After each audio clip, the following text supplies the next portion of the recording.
So, we decided to do this little thing called reserving criticism until we see the movie. It actually works wonders. I'm surprised more people don't do it. Highly recommend it. And this review is brought to you my favorite type of beer, Nothing Ribbon. Yeah, because there's a scene, they're drinking, obviously it's Pabst Blue Ribbon, and it's just like blank. So it's just like blank, ribbon, blue ribbon, there you go. Okay. You should be ashamed that it's not holy water. But I thought that was weird. But this was, Okay, how, it was okay. What do you guys think? In case you didn't know, we saw I'm Not Ashamed. Yeah. This was her time, this was her dance. In terms of this movie, oh, what is my stance? So, what'd you think, Jay? I'm very indifferent. JJ? Yeah, well. JJ? I think we both have our ups and downs with this movie. Definitely. I'm clearly not the target audience. Yeah. I clearly am, and I'm clearly not. But yeah, just...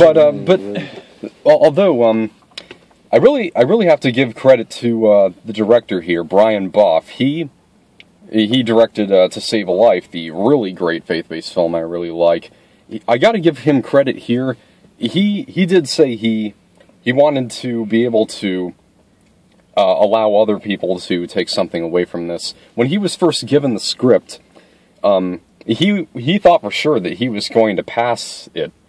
Because he thought just some movie about just a church girl who happened to be at the wrong place at the wrong time. But when he read the script, he was actually quite fascinated. And I thought he read the script before and he wasn't interested. So did he? What? Oh, he wasn't interested when he was first approached to do the project, okay, and they gave him like the. Sorry, you confused me because you're like, he read the script and then he said no, but then he read the script and they said yes. I'm like, what? Did he read a different script? Was it like another I'm Not Ashamed? Yeah. Well, actually, there was a major Hollywood studio that wanted to buy the rights to this movie for $26 million. Wow. I guess they turned it down because I thought if they give it to a major Hollywood studio, they'll just strip it of all spiritual elements. Which not necessarily. If they got like the makers of like The Blind Side or The Help. Have they not seen how well some Christian movies have done in the box office? Like, they've done reasonably well. Some, anyway. Yeah, some of them have done pretty well, so it's just like, they should have just taken it. I don't know why they felt that they're just gonna go, no. This movie deserves to make more money than War Room, but it's probably not going to. I don't know, there's a lot of people when we saw it, though. Yeah, kinda, but then again, there were tons of people when John Inside Cage No More here, and that only made $115,000. I mean, and you saw Cinema Snob's review of War Room. It only seemed like it did really well because it came out at a bad time when there wasn't really anything people really wanted to see in theaters. It was kind of a slow week, so of course it did really well because there wasn't really anything that really piqued anyone's interest at the time. So of course it didn't. Like it won. Like if there was like, let's say like Star Wars: The Force Awakens, I don't think everyone would be talking about, wow, War Room, wow. Yeah. Okay, so let's go to the movie here. So the movie is about Rachel Scott, the first student who was killed in the Columbine Massacre of 1999. And so essentially it tells her love story. Now, I have to say the... Life story. You said love story. Okay, sorry, life story, yeah. And it's combined with like her journal entries and actual events. Now, the first trailer for this movie was really pandering. It was Rachel Scott was the first student killed, and in big letters, she was murdered for her faith in Jesus. But it actually... And of course, we don't know for sure that'll happen. I think I'll get back to that in a bit. But it doesn't just revolve around just that one little moment. It's there are actually themes in this movie that do pertain to the Columbine and what the essence of it was, and so I was really pleased by that. It's just sometimes I kind of felt like the movie was losing focus a bit. It kind of seemed like there were two mindsets here. One was the studio Pure Flix that wanted to, really make this into, another uprising Christian movie like God's Not Dead or something. And then there was like Brian Boff, who really worked hard against the studio to keep that from happening and actually tell a good story, because that's what his intent was. And so I just couldn't help but kind of get the feeling that those two visions were clashing. Yeah, I think the moment where I think the worst scene for me was the one where that really bugged me was when her parents make her go on a retreat to visit her cousins. I thought that was really, the way they handled that was really cheesy with like slow, it was basically a montage of la la la Lord and stuff. And it made no sense why they let's keep you away from your friends because you went to a party and didn't drink. It's like, she didn't do anything. She just kind of hung around and talked to her friends a bit. She didn't really do anything. Yeah. It's like, but she needs to. Oh no, she needs Jesus in her just because she did nothing. Basically, she just sat around and talked to her friends. I'm not really a fan of the soundtrack of this movie. Not just the song "Need You Now" that played over that moment where Rachel's faith was renewed, but then there's also the some of the score is kind of okay, and I do have to give it credit in how in scenes like the prom scene that they don't use Christian music, because it wouldn't have done that. So many Christian films just use that kind of music, even when it doesn't work in the context of the movie. Yeah. Like in War Room, during the jump rope contest at the school, which does nothing for the movie at all, they're playing Me Without You by Toby Mac.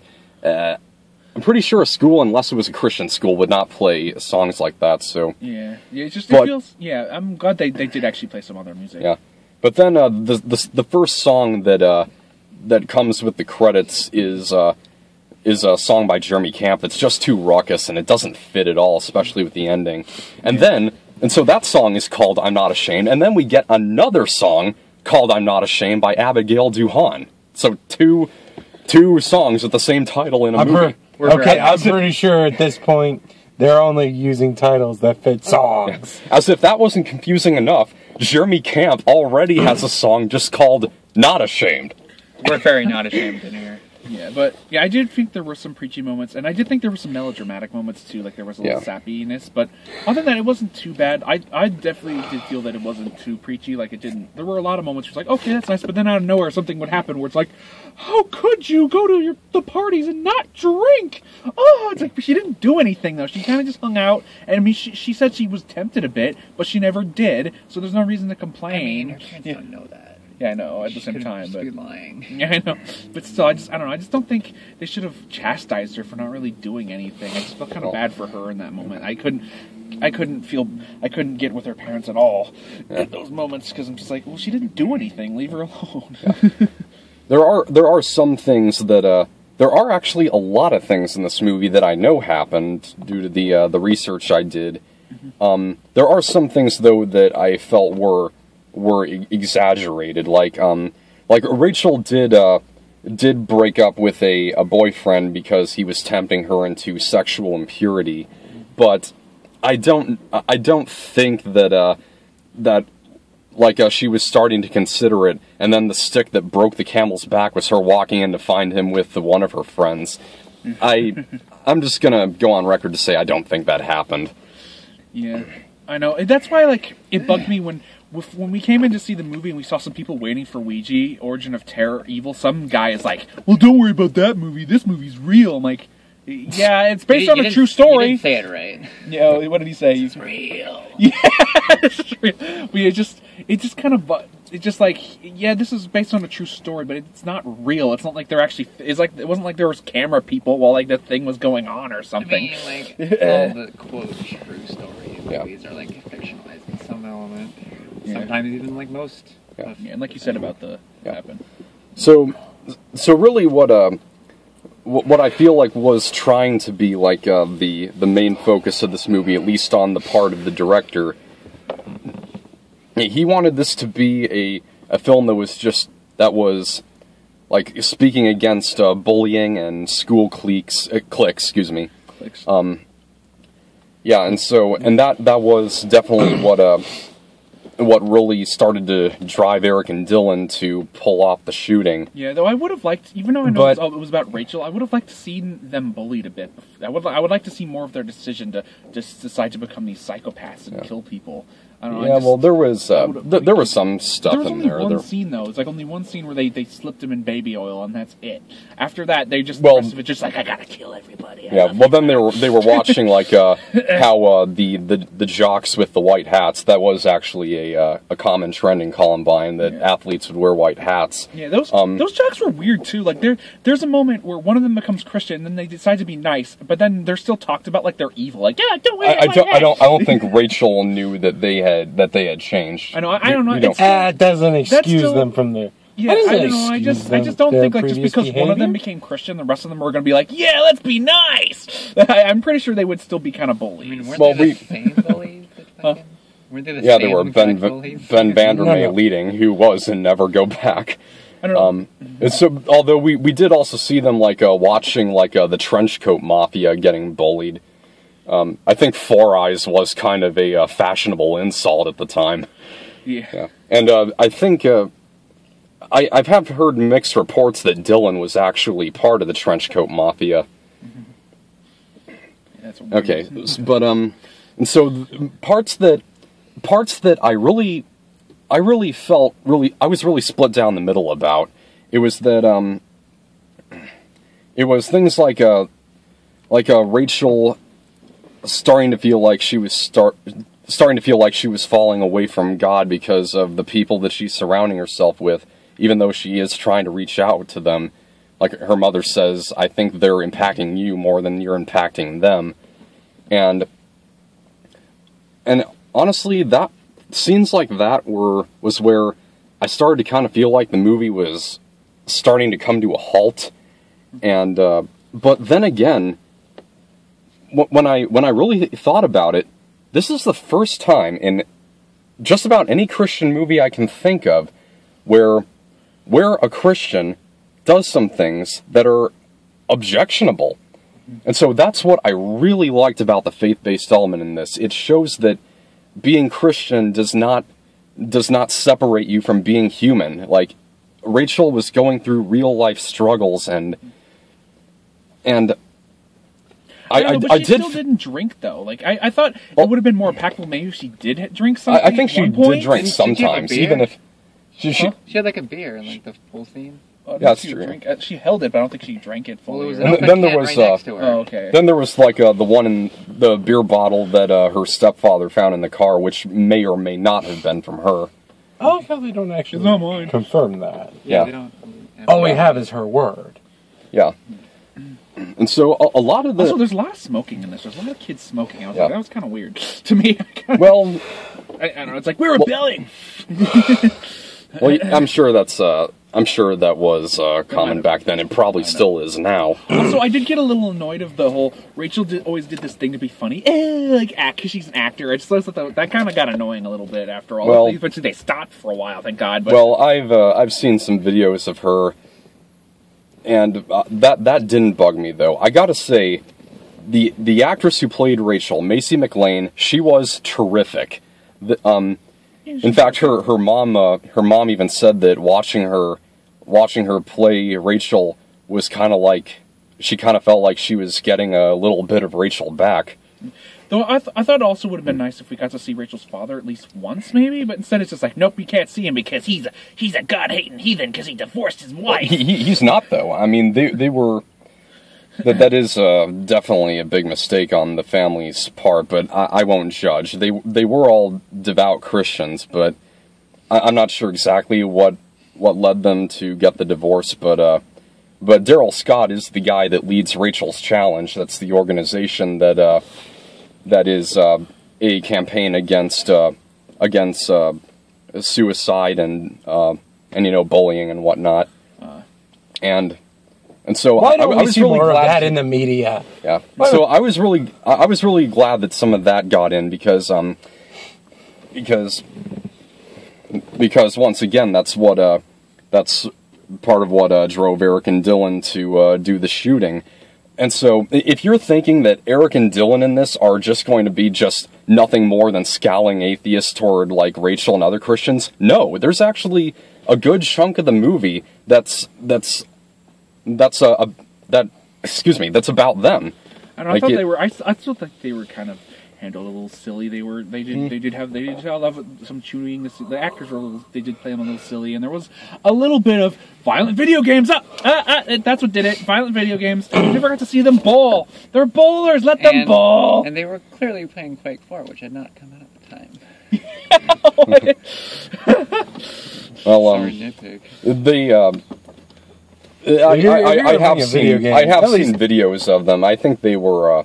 I think at least they were reasonably well portrayed. Although I still have to note that they were pretty foul-mouthed. This movie really it doesn't have any language at all.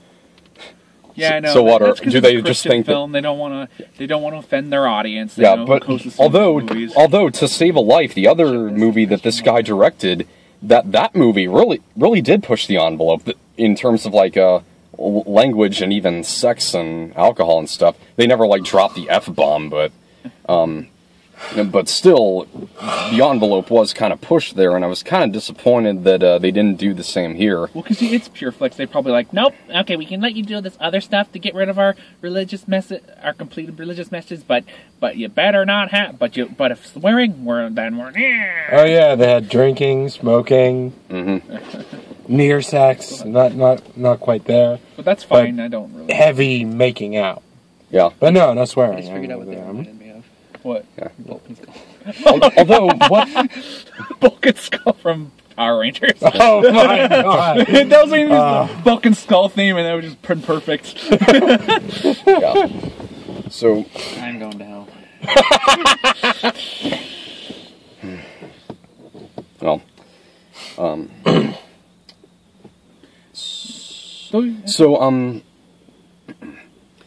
Though personally, I actually felt most of the acting in this movie was kind of subpar. I mean, really? Rachel was okay, but I thought most of it was subpar to me. It wasn't that great. I don't know. I didn't really. I thought for me it was just mostly subpar. There were some good actors, like Rachel. The girl who played Rachel was good, but the guy who played Nathan was really good too. I kind of thought Sadie Robertson in the one talking scene she had. I thought that she was kind of off for some reason. She plays Rachel's cousin. She was weird. Yeah, and of course Sadie Robertson is from Duck Dynasty, as well as Corey Robertson, who plays her mother, and of course that's Rachel's aunt. Yeah. Yeah. So. Yeah, that was the only part I really didn't like from that movie. With the whole all about the scene with the cousin was just really that was where the Pure Flix, you could just see Pure Flix in full force there. I mean, that entire sequence. Ironically, the acting did seem kind of like drama class level a bit.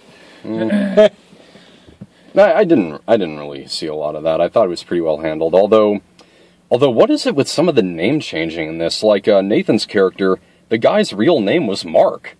Like, what's the point of changing his name? And the guy that this especially confused me. The guy who was next to Rachel when the shooting happened, his name was not Dave. It was Richard Castaldo. Wasn't he also a good friend of hers too? I thought you said he was a really good friend of hers.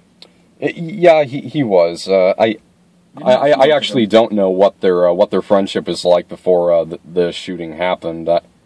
We only see him in in one other scene earlier in the movie, and yeah, actually when the shooting happened, he said that he really was talking to her about how his family was getting divorced as well. So why did they change? Why did they change the names? I don't know. What's the point? I don't know. I mean, did they think that the real Mark would sue? Because, I mean, Mark responded well to the movie. He really liked it. He said he liked that it didn't demonize anybody, and that's definitely another plus here. And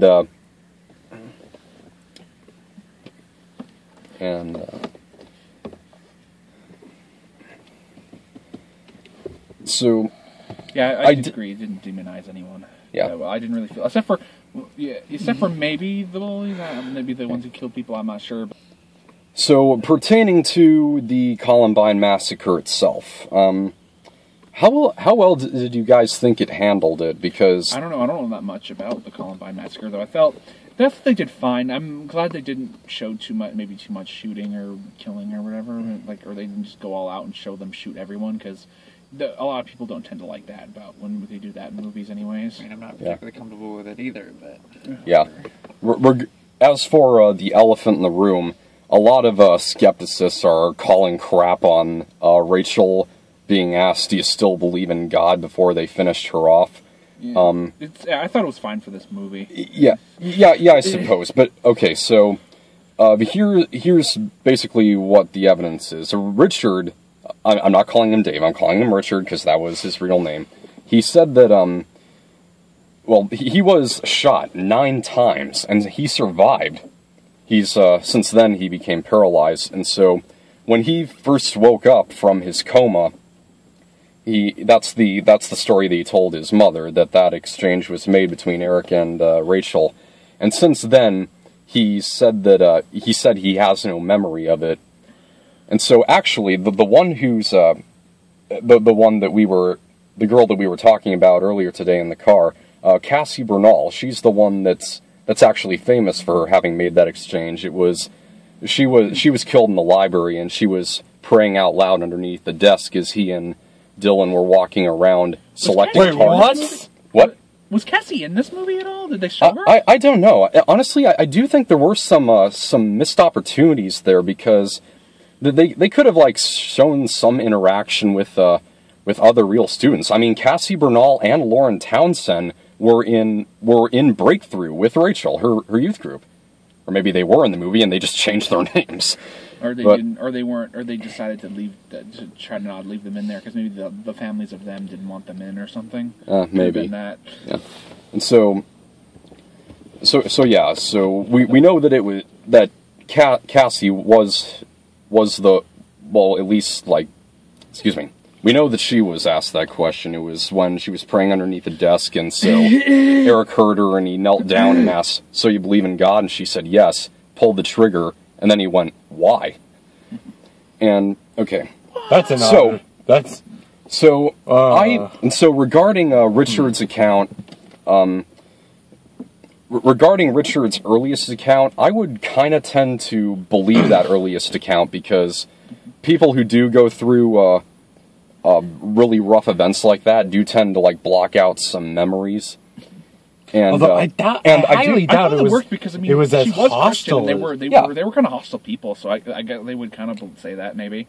Yeah, but I doubt it was also the same way they did in the movie. And also the fact that that exchange was reported from 2 different points of view, from about two different people during the same event. That is a pretty specific exchange to hear from 2 different perspectives. Although I do think the possibility also exists that when Richard was getting moved through the hospital or into ambulances and stuff, he might have been half awake, and he overheard the word about Cassie, because her story got around a lot, and so he might have overheard her story, and then his subconscious created an image of the same thing happening to Rachel, and then when he first woke up, he confused it for reality. So it could have been either, but it really doesn't matter. One thing that the reason it really doesn't matter is because in the book that Cassie's mom wrote, she said yes. She wrote, "People will likely remember Cassie for her final yes of April 20th, but what really matters is the yes that she said every day to the Lord with her life." And so Rachel's mom has said that she feels the same way. Alright, so yeah, that's kind of where I stand on that subject. Yeah, I don't... So why Rachel specifically? Well, because they knew her really well from the media class that they took. Yeah. And that they really did create that video that was sort of like their vision of what they were going to do on April 20th. I think you can actually see the video on YouTube where they're just fake shooting and screaming and cussing at the camera, making bulgy eyes. No, not that. I mean, why did the filmmakers specifically chose Rachel to follow to be the main? But why not Cassie? Why not Cassie? Well, I think the reason is because Rachel really was concerned about things that Eric and Dylan were going through, school cliques, bullying, and so that's what her. Well, that's what there was never any scene where she tried to help them or talk to them. They just kind of half the time they were just kind of off doing something else, and she was off doing her own thing. Yeah, but still, that was definitely a thing that people were growing really concerned about after the shooting happened, and so. Not like it actually stopped those particular. Also, she was the first victim, so maybe they wanted to focus on the first victim. Well, it mainly just because I think because they got the rights to Cassie to do a movie about Cassie first, or it could have been other. It's probably some Hollywood movie reason or whatever. I'm just using Hollywood as a not saying Hollywood actually did it or anything, but it's just like a movie reason that it's usually either like something with the rights happened, or like Cassie's story is they didn't get the rights to hers first, or they got to Rachel's rights because the parents wanted to do a movie. Or it's probably something like that happened. It's probably not to worry about that. That's why I don't worry, because it's probably something like that. Usually is. But I don't know. I thought it was interesting. I like to learn about her. She seemed like an interesting person, I guess. Yeah, so I'm not I think sure so too. Everything exactly was true about her. I'm not sure exactly because I never really researched it, and I doubt it. Yeah. So I don't know. Like I like this movie mainly because it's mainly just about just being a nice person. Really, it's not just like us poor. I guess like the thing that this is what people are mostly afraid of this movie. That's just us poor Christians. It was about us. Yeah. We're the ones being chastised, not everyone else. No, yeah. It definitely does go well beyond just like Rachel just wanted to talk about Jesus and they killed her. Yeah. Yeah. It goes well beyond that. Yeah. So, if you're going to go into this movie and just say it's straight up propaganda, you don't know the meaning of the word. Well, I don't know. Maybe I'm missing the propaganda angle here. I don't know. I mean, if it is propaganda, it's very weak propaganda. Yeah. Yeah. But yeah, it's not. I don't know. I didn't feel. Hey, John, look, your smiley face is still there. Oh. So the only scene from the actual shooting that's reenacted is just Rachel's death and Richard getting shot. And the thing is, when there's stuff in the movie that pertains to the actual shooting, it's not incompetent. Like it's not like Eric and Dylan just fire a few rounds and then Richard and Rachel just plop on the ground. No, it actually kind of looks like the place is getting shot. Dirt's flying, backpacks are flying. You see bullet holes. Yeah. And actually, the way that the way that scene was shot at the beginning, that was actually kind of spine tingling. The way that as Rachel is still talking to Richard, you see like Dylan and Eric starting to approach from behind in the blurry background, just in the corner of the screen. I thought, okay, that is some filmmaking there. That was kind of chilling. Also, how did he not see them coming? They were right there. Well, he was probably just watching. One detail that they did miss, actually, is that before he was thinking, what is this, a senior prank? They actually threw a pipe bomb that did some. It actually did minimal damage. I just think it was. They just did it so that they were starting off with a bang, so to speak. Yeah. Right. So I do just kind of feel like they should have been like more acknowledging of the other people who were there, the people who died, the people who were injured and had who had really interesting accounts of what happened. Yeah. I mean, Cassie and Lauren being a part of Rachel's youth group. They could have also had maybe people crying beside John Tomlin's Chevy truck, because like Rachel's Acura, it's a standing memorial in the parking lot at Columbine. So they could have had maybe his truck next to her car or something. Just although it is actually kind of cool what they did do at the end to acknowledge the other people who were killed, because there was this picture that Rachel drew just 45 minutes before the shooting of two eyes, and there are 13 tears falling onto a rose. There were 13 people killed that day. Oh, I thought it was 12. Well, it was 12 students and a teacher. Oh yeah. And so what it does at the end is the shout outs they give, it's like a name right next to each of the tears from from Cassie Bernal to Kyle Velasquez, and I did kind of like how they said Coach Dave Sanders instead of just Dave Sanders.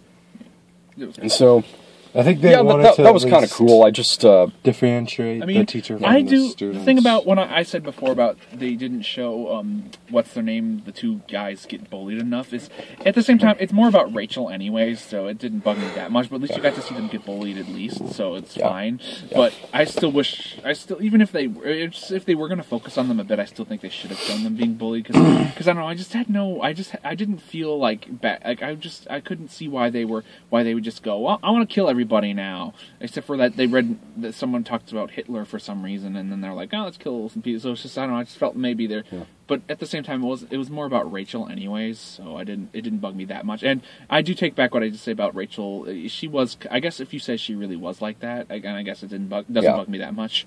Yeah, she was really, really perky, and she did wear eccentric hats. Well, I didn't say the hat thing, I was just saying the whole thing is just kind of weird. Yeah, I know. But because I got that is really what her personality was. Yeah.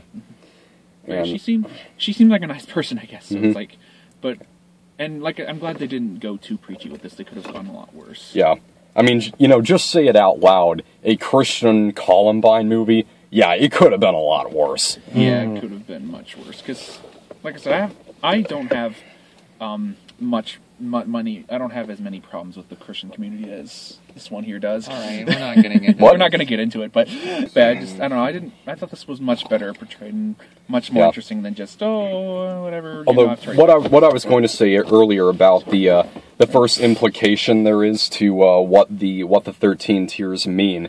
It's in the class when her teacher's like, wow, that's really cool, and so she counts the tiers and asks her why 13.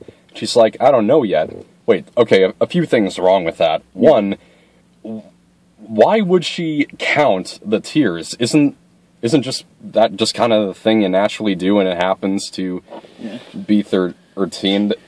I mean, I get why. I get why they're seeing it as like really. Died, I guess. Yeah, a lot of people do see it as prophetic, but in that moment, it really doesn't make sense. I mean, only Rain Man would bother to count them. Yeah, 13 tiers total. Yeah, Tuesday Swapner. Yeah, I'll talk. I just saw something about that. And so she asks what it means, and she's like, I don't know yet. Wait, so you did have like some intent, you just don't know yet?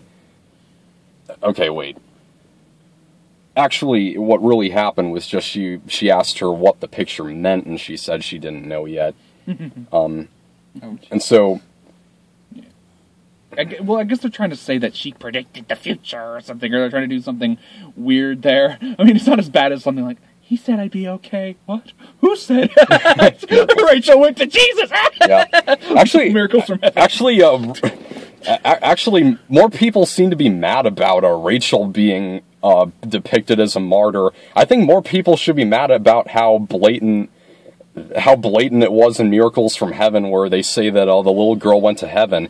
That didn't happen. I mean, she was completely conscious when she fell down the tree. I definitely didn't go to Miracles from Heaven as like I went to that movie more unprepared than I did for this. I hadn't done enough research on the real story. My mind has somewhat kind of changed on that movie. I thought it was okay when I first saw it. I don't really like it now. Okay, so... Okay, so... have we exhausted all our thoughts? Yeah, kind of. Okay. Alright, so... So, who wants to start with final thoughts? Do you want to start first, Boff, or do you want to talk last because you probably have more to say? Well, yeah, I suppose. John, what do you think? Okay, so... What final thoughts, grades? Wake up! Ah! Were you really? Alright, so what are your thoughts? Just you have to give it a final C+. Right. C. C? Just C? C, yeah. Okay. So, I'm going to... Why do you give it a C, though, John? It was fine. It's fine. Alright. Yeah. Okay, so, I'm going I'm going to give it a good solid B-. Right. I thought there were definitely problems here and there, but overall it definitely could have been a lot worse. I do think it definitely tried to represent the Columbine shooting, or the essence of it, I mean. And so, and sometimes it really succeeds. Sometimes it really does go into some of the pitfalls of a lot of these movies do fall into. All right. So, but B-? That you said? You said B-, right? Is that what you said? Yeah, B-. So, on the cusp of a B. So, what do you think?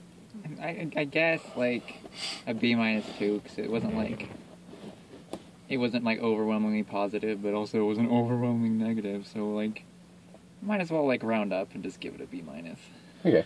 Okay. I'm just gonna go with the C. I thought it wasn't bad, but I don't really have any inkling to see it again. I'm just like, it wasn't the worst thing. I'm glad I saw this, especially because I probably would have hated seeing more Room or something like that, especially because considering how long it is, and the movie should have ended like halfway. That's what I've heard about that one.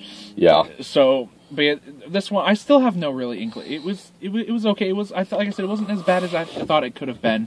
But there still was some preachiness in it, and there was some melodrama and I did think some of the acting was meh.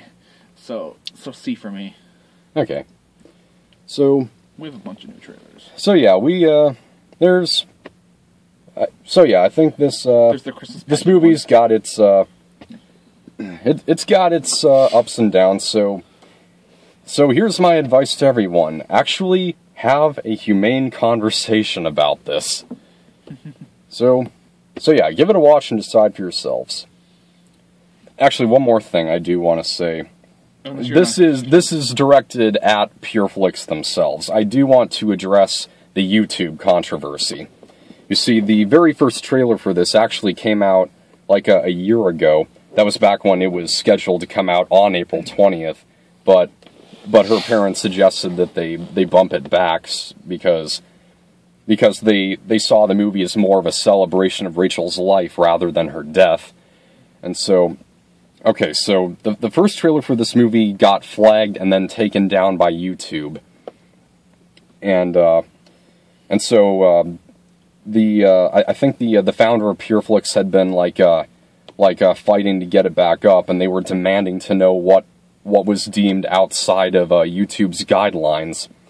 Evidently, it was just somebody who saw the trailer and got really pissed off, and so YouTube did send a message saying that sometimes it does happen. They do take down flagged videos without giving it a thorough review, and so, but still, that wasn't good enough for them. They kept complaining about how YouTube had an anti-Christian bias because of that, and so here's my advice to you guys. Be like Rachel by not assuming the worst of others who believe differently than you. Mm-hmm. So if you guys happen to come across this video because you're looking for someone who liked it, I'm giving it a mild recommendation, but still, just acknowledge that not everyone's out to get you guys. Let's just hope they react to that night. Well, he just said nicely and not go, he's against us too! Well, look at me. Videos. I'm wearing a God's Not Dead 2 t-shirt. All right. But work lawyers are still suing. Cross. And a cross, yeah, whatever. Okay. All right, so yeah. So we definitely got some new trailers. The first one was Believe. The Christmas pageant one.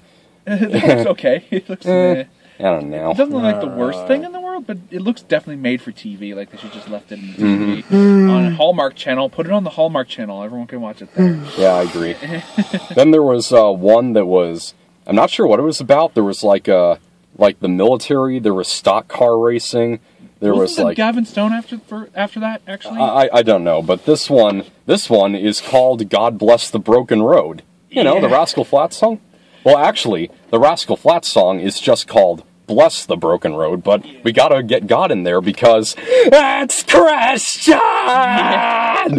Yeah. I did forget to mention there is both the Believe And that one and the Broken Road one have two actors I'd recognize from movies and TV shows. So it's interesting. Yeah, but I know there are a couple of actors from Do You Believe in Bless the Broken Road. But yeah, Believe also had another. Yeah, that rest of the Broken Road looked okay, but the other one we saw actually after the Believe was the Resurrection of Gavin Stone. That one looks okay, I guess. That's another one. It looks kind of amusing, even though I think it's a premise that's been done to death. When I saw that trailer, though, I thought it was a straight to DVD movie. Like, I'm still surprised. Like, why are they releasing that in theaters? That's a straight to DVD movie. Yeah. Just release a DVD. Well, either a direct to DVD movie or a January movie. Yeah, it's coming out in January. There's a lot of weird Christian films that should be TV movies. They're just now that our movies are getting kind of popular, let's release them everywhere. Yeah. It does look like it has potential to be kind of funny, even though it's a concept that's been done hundreds of times. Like a guy is washed up from living life in the fast lane, and he has to do like community service. And in this case, it's for a church, starring as Jesus in an Easter play or something. Yeah. It looks kind of funny. He throws the unleavened bread into his mouth when they're having communion. Yeah. Eats a bunch of those. Okay, this would be hysterical. I hope that when they drink, he puts the little plastic cup to his mouth and starts to press his tongue inside to get the last little drops out of it. And anyone else who goes to church out there, you ever have just that? You ever have just that little urge to just do that, just to put your tongue in the cup, just to get every last bit of grape juice? Just have a drink. But you shouldn't, because this is supposed to be an emotional moment. You're just like, oh, God forgive me. No. That is a serious thirst, sir. That'd be really funny and very relatable if they do that in that movie. Journalist one too. That one was weird. The journalist one with I'm looking for Jesus, the greatest story ever told. I'm just like, what the heck is this? And so you're looking for what? It's based on a book or something? I'm confused. What is this movie? Yeah. Remind me of Stick of Truth, Gotta Find Jesus. Yeah. Oh yeah, he. Yeah.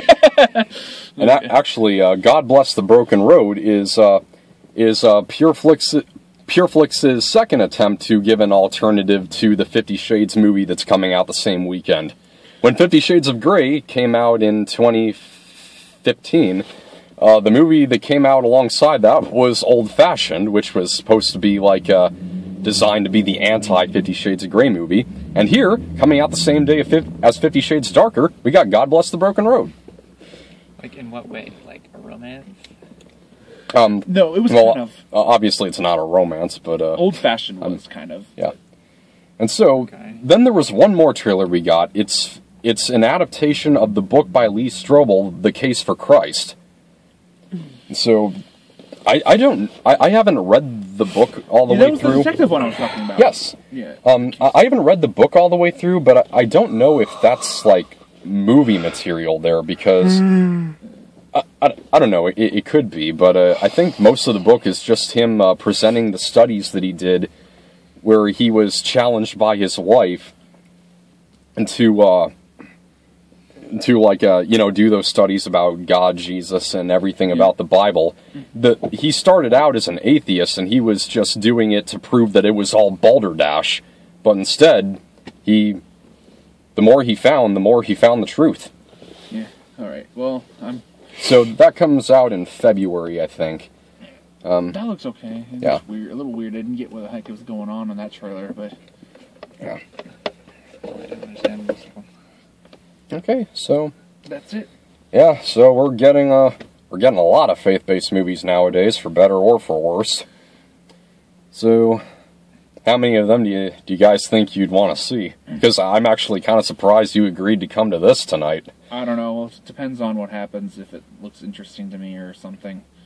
All right. This one was kind of curious about, and it did turn out a little better than I did, and yeah, so. But I'm not sure. It depends on what happens. Depends if I think it's worth it or not. Yeah, me too. I mean, out of the trailers I just see, probably not. But yeah, I'm definitely probably not going to see God's Not Dead 3 because I didn't like what I've seen of the first two. So Okay, so we still got. I just didn't plain see them. Okay, so we got Ouija Origin of Evil to see this weekend. Tomorrow? Yeah, tomorrow. Sounds Okay, good. so tomorrow. Good. And then Just let me know the time. And then next week, to counter the dozens of movies we have this weekend, we only have one next weekend, and that's Inferno. I'll see that just because I'm curious, but I don't think it looks particularly very I'll good. see that. I saw Angels and Demons, but I didn't see Da Vinci Code. I saw Da Vinci Code, didn't like it. I don't like Da Vinci Code. I thought Angels and Demons was an improvement over it. So I've heard, especially because the book, the original, supposedly the Angels and Demons is actually his first book, and it was supposedly. It was never meant to be a movie. He just made it as a book. But then Da Vinci Code he actually meant for it to be a movie or something like that, or he was trying to get a movie deal out of it. So I guess that's why that one. Because yeah, the Da Vinci Code's bad. I would not, if you haven't seen it, I would not recommend it. I did not like it. Right. Because of course it's written by Akiva Goldsman, who wrote Batman and Robin. And A Beautiful Mind. Yeah, but that's the only good film he's written. Everything else I've heard is awful. He wrote A Time to Kill. That was great. Oh, I forgot about it. But yeah, most of his stuff he's written I've heard is meh. And I didn't like Da Vinci Code and Batman and Robin, so... All right. You didn't? Well, I kind of like it as a joke, but not as seriously. Onward! Onward Alright, and so onward, everybody. obviously this movie is a mixed bag, so... I'm still curious to see what Brad Jones thinks. Yeah, I actually really am too. Okay, so... Brad Jones does faith movies? Yeah, he midnight screenings. He even reviews them for Cinema Snob sometimes, like War Room and God's Not Dead. He reviewed for, and Saving Christmas. As well. And special thanks to James joining us for the first time. Hey. Yeah. All right, see you guys later.